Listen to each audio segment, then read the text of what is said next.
Hello, कैसे हो आप सभी। उम्मीद करता हूँ कि आप सभी बहुत ही अच्छे होंगे और अपने सेहत का ख्याल रख रहे होंगे। ठीक है। और अपने पढ़ाई को बहुत ही अच्छे से कर रहे होंगे। अगर आप लोग किसी और भी एग्जामिनेशंस की तैयारी कर रहे हैं तो ऑल द बेस्ट फॉर उसके लिए। और आगे जो भी एग्जामिनेशंस हैं उसके लिए आप अपनी तैयारी बहुत ही अच्छे से कर रहे होंगे। हम लोग कोशिश कर रहे हैं कि कम से कम समय में आपको कितना बताया जा सके। ठीक है। हम लोग अपनी तरफ से बहुत ही कोशिश कर रहे हैं ताकि आपका सिलेबस बहुत से बहुत कंप्लीट करा जा सके, ताकि आपके जो एग्जामिनेशंस आगे हैं कम ही दिनों में वो भी अच्छे से चले जाए। ठीक है। तो हम लोगों ने बहुत सारे टॉपिक्स को अभी तक कवर कर लिया है कि ठीक है, आप उसको देखने की कोशिश करेंगे। हमारा जो लक्ष्य बैच का प्लेलिस्ट बना हुआ है उसको आप देखेंगे तो आपको वहाँ पर बहुत सारे वीडियोस मिल जाएंगे। एक बार आप अगर अच्छे से कॉन्सेप्ट ग्रैब करना चाहते हैं तो प्लीज़ उन वीडियोस को जाकर देखिए। अगर आपका कुछ भी ऐसा सजेशंस होता है तो प्लीज़ आप सजेस्ट कीजिए ताकि हम लोग अपने वीडियोस में उसको इंक्लूड कर पाएँ, ताकि आपको भी मज़ा आए पढ़ाने में और हमें भी मेहनत करके मज़ा आए। नहीं तो टाइम वेस्ट करके कोई फ़ायदा है नहीं। राइट। तो प्लीज़ आप कमेंट कीजिए और सजेशन बिल्कुल दीजिए। हम लोग आपके सजेशंस के लिए तैयार रहते हैं। कभी भी दीजिए, हम उसको इंक्लूड करेंगे फॉर श्योर। कोई भी उसमें दो मत नहीं है। हम लोग आपके लिए ही हैं यहाँ पर, और इसके सिवा कुछ भी बात नहीं है। ना हम लोग आपसे कुछ चार्ज करते हैं, फ्री ऑफ कॉस्ट है एवरीथिंग। और हम लोग देख चुके हैं कि कौन कैसा कंटेंट प्रोवाइड कर रहा है। उसके मुताबिक हम लोग का कंटेंट जो है वो अच्छा ही है, बहुत ही अच्छा है, मैंने जहाँ तक अनुभव किया है। और जो टीजीटी लेवल की बात करते हैं तो उसको हम लोग तो बहुत अच्छे से कवर कर रहे हैं। पीजीटी लेवल की बात करें तो आई अंडरस्टैंड दैट कि कुछ लेवल जो होंगे वो हाई होंगे, तो हम लोग पहले जब तक बेसिक्स कवर नहीं कर पाते हैं तब तक एडवांस में हम लोग कैसे जाएं, बताइए आप लोग। हम लोग सीधे एडवांस में तो जा नहीं सकते हैं। तो so first we have to complete the basics of each and every chapter, each and every topic, so that we can dive into the difficult situation and tackle with that. Alright, so ठीक है फिर। अगर आप नए हैं तो मैं आपसे रिक्वेस्ट करता हूँ, प्लीज़ सब्सक्राइब कर लीजिए कंप्यूटर एजुकेशन वर्ल्ड के यूट्यूब चैनल को। सब्सक्राइब कीजिए, अपने दोस्तों के साथ शेयर कीजिए ताकि उनको भी बेनिफिट मिल सके। ठीक है। हम लोग आज डेटा स्ट्रक्चर के पार्ट 6 में पहुंच चुके हैं। सो हम लोग आज का क्लास चालू करते हैं। Before that I would like to introduce myself. This is Rahi Kumar and I welcome you all to the computer education world YouTube channel. Alright, कोई दिक्कत नहीं, आगे चलते हैं। सो हम लोगों ने पिछले क्लास में बीएफएस और डीएफएस के बारे में पढ़ने की कोशिश की थी। एज प्रॉमिस्ड मैंने आपको बताया था कि मैं आपको इस पे कुछ इंपॉर्टेंट क्वेश्चन करवाऊंगा, वो मैं आपको करवाऊंगा ही करवाऊंगा। So before that we will learn about the binary tree. हम लोग इस वीडियो में क्या करने वाले हैं, बाइनरी ट्री के बारे में हर एक कॉन्सेप्ट को समझने वाले हैं, क्योंकि ये टॉपिक इंपॉर्टेंट बन जाता है। आपके एग्जामिनेशंस में यहाँ से डायरेक्ट क्वेश्चंस पूछ लिए जाते हैं। अगर आप इसको बहुत ही अच्छे से धीरे धीरे कर लोगे तो आपको यहाँ से क्या होंगे, आपके मार्क्स कंफर्म हो जाएंगे। ठीक है। ठीक है, चालू करते हैं। तो बाइनरी ट्री का क्या है डिफिनेशन वो समझने की कोशिश करते हैं। तो क्या बोलता है अब बाइनरी ट्री, क्या बोलता है कि अब binary tree, sorry, a binary tree is a hierarchical data structure in which each node has at most two children, generally referred as left child and right child. देखो, मेरा एक नोड है, यहाँ पर मेरा क्या होगा, ये आप यहाँ पे खड़े हो, आपका ये क्या हो जाएगा लेफ्ट, और ये हो जाएगा क्या, मेरी तरफ से ये लेफ्ट है और ये क्या है राइट है। तो इसमें एटमोस्ट टू चिल्ड्रन का क्या मतलब हुआ, या तो जीरो हो सकता है या वन हो सकता है या टू हो सकता है। एटमोस्ट का मतलब ये हुआ। लेफ्ट चाइल्ड और राइट चाइल्ड आप समझ चुके हो। ठीक है। इस नोड में क्या होता है, थ्री कंपोनेंट्स होता है। पहला कंपोनेंट है pointer to the left subtree, second है pointer to right subtree, और थर्ड है क्या, डेटा एलिमेंट। ठीक है। थर्ड क्या है, डेटा एलिमेंट। समझो, ये है मेरा बीच वाला डेटा एलिमेंट, ये है मेरा लेफ्ट पॉइंटर, ये है मेरा राइट पॉइंटर। इसी तरह ये लेफ्ट को पॉइंट करेगा, यहाँ पे फिर डेटा एलिमेंट होगा, ये राइट को पॉइंट करेगा, बीच में डेटा एलिमेंट होगा, डी से मैं डिनोट कर रहा हूँ। फिर इसका लेफ्ट होगा, फिर राइट होगा, फिर इसका लेफ्ट होगा, फिर इसका राइट होगा। इसी तरह हम लोग क्या करेंगे, आगे बढ़ते जाएंगे। तो ये मेरा क्या हो जाएगा, बेसिक स्ट्रक्चर हो जाएगा किसका, बाइनरी ट्री का। ठीक है, आगे चलते हैं। अब हम लोग दो aspect, important aspect of binary tree समझने की कोशिश करते हैं कि डेप्थ ऑफ ए नोड क्या होता है और हाइट ऑफ ए नोड क्या होता है। ठीक है, डेप्थ ऑफ ए नोड क्या होता है, number of edges from root to the node. हमारा रूट नोड है, समझो ये क्या है, मेरा रूट नोड, मतलब जो सबसे पहले वो क्या, मेरा रूट है। ठीक है, तो क्या बोलता है, depth of a node, node का क्या डेप्थ होगा, number of edges from root to the node. यहाँ पे देखो मेरा रूट से दो नोड की तरफ गया है। ठीक है, और हाइट ऑफ ए नोड क्या होगा, number of edges from node to the deepest leaf, height of a tree is the height of root. Height of tree वही है जो हाइट ऑफ रूट है, हाइट ऑफ ट्री वही है जो height of root है। ठीक है, तो क्या बोलता है कि number of edges from node to the deepest leaf. समझो, अगर मैं इस नोड की बात करता हूँ तो ये मेरा हाइट 0 पर है, ये मेरा हाइट 1 पे है, ये 2 पर है और ये 3 पर है। अगर यहाँ से ए से आप डीपेस्ट नोड की बात करो तो आप यहाँ जा सकते हो, यहाँ जा सकते हो, या फिर आप यहाँ से यहाँ जा सकते हो। तो मेरा डीपेस्ट नोड जो भी होगा वो मेरा क्या हो जाएगा, मेरा क्या हो जाएगा, नंबर ऑफ एजेज काउंट करेंगे डीपेस्ट लीव की तरफ, वही मेरा हाइट ऑफ नोड हो जाएगा। ठीक है, होप समझ में आया होगा। आगे चलते हैं। अब हम लोग बात करेंगे टाइप्स ऑफ बाइनरी ट्री की। ठीक है, बेस्ड ऑन स्ट्रक्चर। यहाँ पर बहुत सारे स्टूडेंट्स को ये कन्फ्यूजन हो सकता है कि मेरा, अगर सर बताओ मेरा डीपेस्ट नोड क्या होगा। अगर सी की बात करो तो सी का डीपेस्ट नोड एफ तो होगा नहीं, क्योंकि ये लार्जेस्ट जा नहीं रहा है। तो आप सी से जी जा सकते हो, जी से जे जा सकते हो। मतलब यहाँ पे मेरा 2 एजेज है, तो सी का अगर आप हाइट बताना चाहो तो आप क्या बताओगे, 2 बताओगे। ठीक है, क्योंकि यहाँ पर क्लियरली लिखा है कि डीपेस्ट लीव जाएंगे किसी भी नोड से। तो डीपेस्ट के लिए हम लोग कवर करेंगे जो जिस भी एज को, उस एज को काउंट करेंगे, वही क्या हो जाएगा, मेरा हाइट ऑफ नोड हो जाएगा। ऑलराइट, ठीक है। अब हम लोग टाइप्स ऑफ बाइनरी ट्रीज के बारे में जानने की कोशिश करते हैं। तो पहला देखो, रूटेड बाइनरी ट्री क्या होता है। It has a root node and every node has at most 2 children. Edge मतलब ये एक तरह से नॉर्मल बाइनरी ट्री ही हो गया, इसमें कि एक नोड है और उसके क्या है, चिल्ड्रन है। और हर एक नोड का क्या हो सकता है, एटमोस्ट 2 चिल्ड्रन हो सकता है, मतलब 0, 1 या 2 हो सकता है। ठीक है, समझ में आया होगा। आगे चलते हैं। उसके बाद है फुल बाइनरी ट्री। तो फुल बाइनरी ट्री क्या होता है, it is a tree in which every node in the tree has either 0 और 2 चिल्ड्रन। समझो, फुल बाइनरी ट्री में क्या होता है कि किसी भी नोड के पास या तो 0 होगा या 2 होगा, इसके बीच में कुछ भी नहीं होगा, या तो 0 या 2, या तो 0 या 2।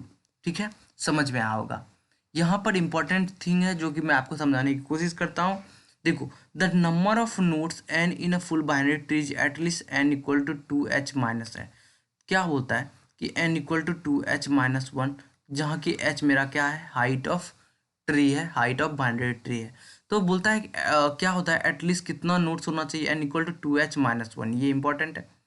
एंड एटमोस्ट कितना होना चाहिए, n equal to 2 raise to the power 2h+1-1। At most कितना होना चाहिए और एटलीस्ट कितना होना चाहिए, एटलीस्ट होना चाहिए 2h-1 और एटमोस्ट कितना होना चाहिए, n equal to 2 raise to power h+1-1। ठीक है, और h क्या है, हाइट ऑफ ट्री, मैंने आपको पहले ही बताया।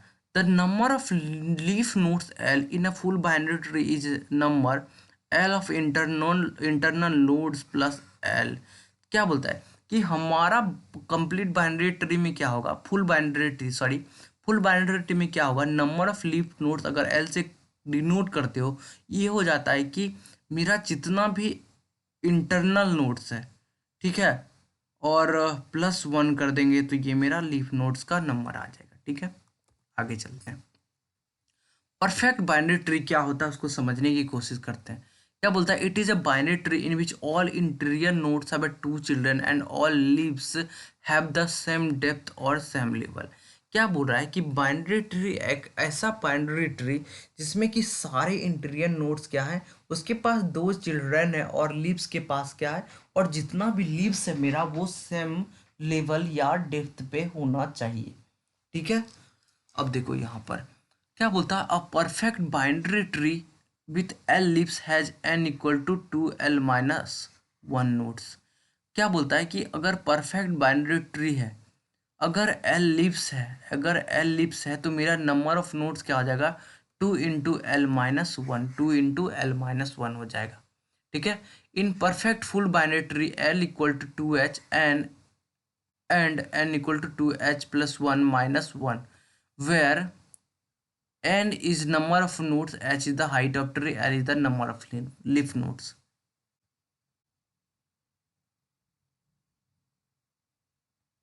ठीक है,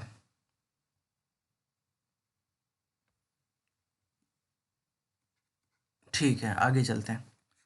कंप्लीट बाइनरी ट्री के बारे में समझने की कोशिश करते हैं। तो कंप्लीट बाइनरी ट्री में क्या होता है कि it is a binary tree in which every level except possibly the last is completely filled and all nodes are as far left as possible. ये क्वेश्चंस इंपॉर्टेंट बन जाते हैं क्योंकि आपके एग्जामिनेशंस में डायरेक्ट ऑप्शन दे के पूछ लिए जाते हैं कि कंप्लीट बाइनरी ट्री का बताओ क्या सा डिफिनेशन है। ठीक है, तो कंप्लीट बाइनरी ट्री क्या हो जाएगा कि एक ऐसा बाइनरी ट्री की जिसमें कि एक्सेप्ट द पॉसिबली लास्ट जो मेरा नोड है वो कम्प्लीटली फिल्ड होगा, और क्या होगा, हर जो मेरा नोड्स है वो एज फार एज लेफ्ट होगा। ठीक है, समझ में आया होगा। ये देखो, the number of internal nodes in a complete binary tree of n nodes is floor n/2। क्या होता है, फ्लोर n/2 होता है। Internal nodes complete binary tree में अगर n तो क्या हो जाएगा, n = फ्लोर क्या हो जाएगा, फ्लोर n/2 इंटरनल नोड्स। ठीक है, n/2 हो जाएगा, फ्लोर ले लेंगे n/2 का। आप लोग समझते हो कि एक फ्लोर होता है, एक होता है सीलिंग, एक होता है फ्लोर, एक सीलिंग होता है, आप लोगों को मैंने बताया है।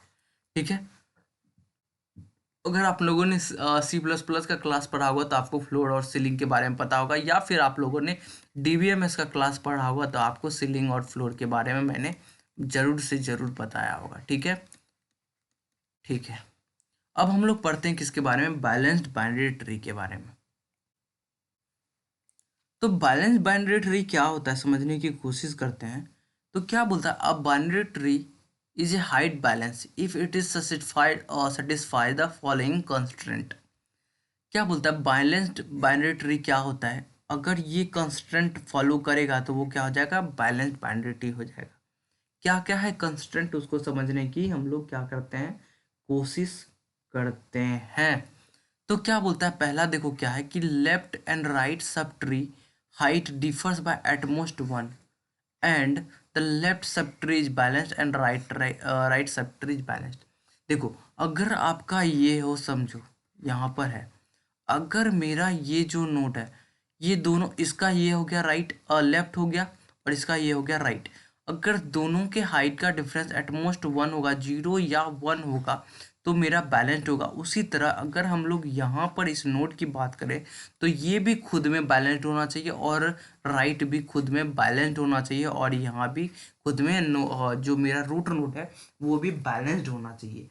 अगर ये तीनों कंस्टेंट को फॉलो कर रहा है तो इसका क्या मतलब है, इसका मतलब है कि मेरा जो बाइनरी ट्री है वो क्या है भैया, बैलेंस्ड है, उसमें कोई भी प्रॉब्लम नहीं है। ठीक है, आगे चलें। ठीक है, आगे चलते हैं। अब हम लोग कोशिश करते हैं समझने की कि आखिर बैलेंस्ड और मेरा नॉन बैलेंस्ड जो है उसमें क्या डिफरेंस है। ठीक है, ये देखो, ये क्या बोल रहा है कि ये हाइट बैलेंस बाइनरी ट्री है। क्या बोल रहा है, हाइट बैलेंस बाइनरी ट्री है। 1 2 3 1 2। ठीक है, अगर ये हम लोग लेते हैं रूट नोट तो मेरा यहाँ पर अगर डिफरेंस समझने की कोशिश करते हैं तो ये मेरा हाइट हो जाएगा 3 - 2 और मेरा आ जा रहा है 1।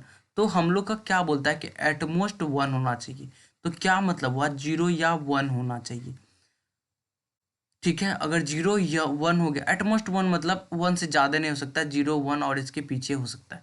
तो 0 1 हो सकता है। ठीक है, तो 1 आ गया तो मतलब मेरा ये बैलेंस है। अगर यहाँ भी जाने की कोशिश करते हैं तो ये मेरा आ जाता है 1, लेफ्ट माइनस राइट, तो -1 आ जाएगा। ये भी सही है क्योंकि ये भी एटमोस्ट में आ रहा है।